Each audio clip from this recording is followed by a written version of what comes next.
This is an ECG of a 79-year-old woman who was admitted with a hip fracture.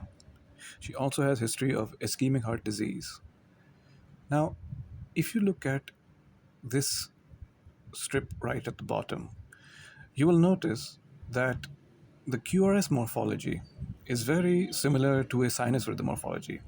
However, you may notice that there are no preceding P waves. Rather, the P waves are inverted. Also, they can be referred to as retrograde. They come after the QRS complex and before the T wave. Additionally, you may also notice that there is a whole pause right over here. This is a first degree AV block. You'd even see a ventricular premature rhythm right over here, a premature beat. Aside from this, what we're seeing overall is known as an accelerated junctional rhythm. It has a wide complex tachycardia.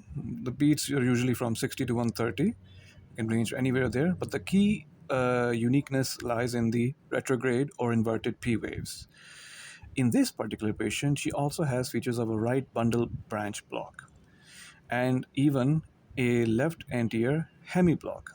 You see right over here, you can see that the QRS duration is more than about 120 milliseconds. There are even secondary R waves in V1. While over here, you can see that there is a left axis deviation. And this is confirms that there is a left anterior hemiblock. So collectively, when you have a first degree AV block, a right bundle branch block, and a left anterior hemiblock, we call it a trifascicular block.